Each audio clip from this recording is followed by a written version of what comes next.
nombre es Vladimir Martínez, soy estudiante de la carrera de Pedagogía de la Lengua y la Literatura y de la Universidad Técnica de Ambato. En este video vamos a presentar un análisis sobre el contexto histórico y cultural del formalismo ruso y el estructuralismo francés.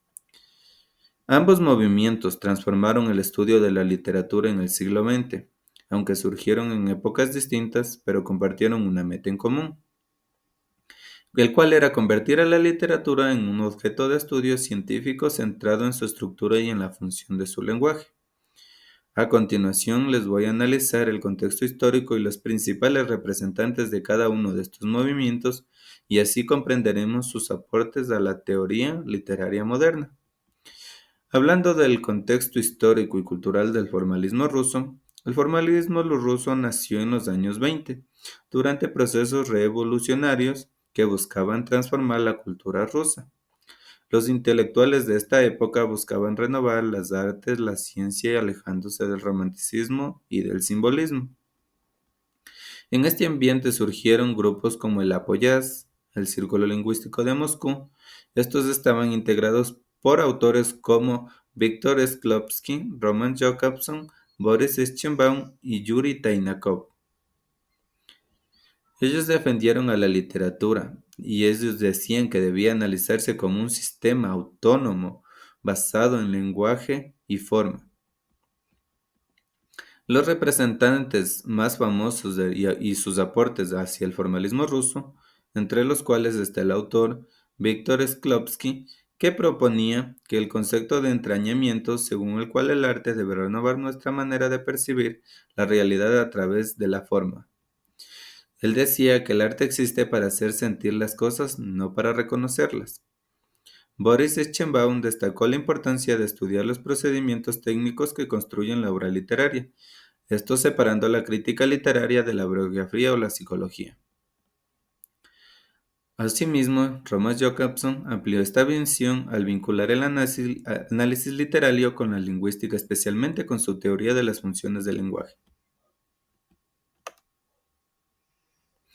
Finalmente, Yuri Tainanov explicó que la literatura evoluciona internamente como un sistema de formas en constante transformación. Estas ideas prepararon el terreno para el estructuralismo europeo. Hablando del contexto histórico y cultural del estructuralismo francés, este surgió a partir de los años 1950, después de la Segunda Guerra Mundial. Aquí Francia vivía un renacer intelectual impulsado por las ciencias humanas y la lingüística. Estas eran impulsadas por Ferdinand Saussure. El estructuralismo buscaba descubrir que las estructuras profundas se organizan en el pensamiento, el lenguaje y la cultura. Autores como Claude Lévi-Strauss, Roland Barthes, Michel Foucault y Jacques Lacan aplicaron este método a la antropología, la literatura, la historia y el psicoanálisis. La idea principal era que los fenómenos culturales no se entiendan por los individuos, sino por los sistemas que los estructuran. Los principales representantes de la influencia en el estructuralismo francés fueron, primero, Claude Lévi-Strauss, que aplicó el pensamiento estructural a los mitos y a las relaciones familiares. Esto mostraba que existen estructuras mentales universales.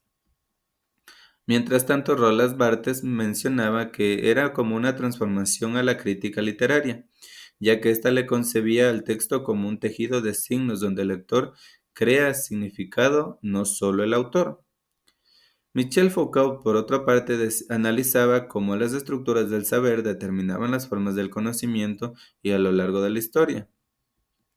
Jacques Lacan proponía que el inconsciente está estructurado como un lenguaje conectado al psicoanálisis con la lingüística moderna. Haciendo una comparación y una crítica, el formalismo ruso y el estructuralismo francés compartieron la aspiración de hacer la literatura un objeto crítico. Mientras que el formalismo se centró en la forma interna del texto, el estructuralismo amplió esa mirada hacia las estructuras del pensamiento y la cultura. Su legado sigue siendo vivo en la teoría literaria contemporánea. Y con esto llegamos al final. Quiero agradecer al licenciado y este es un trabajo que forma parte de la unidad curricular 3 de la asignatura de lectura y análisis de textos literarios. Gracias.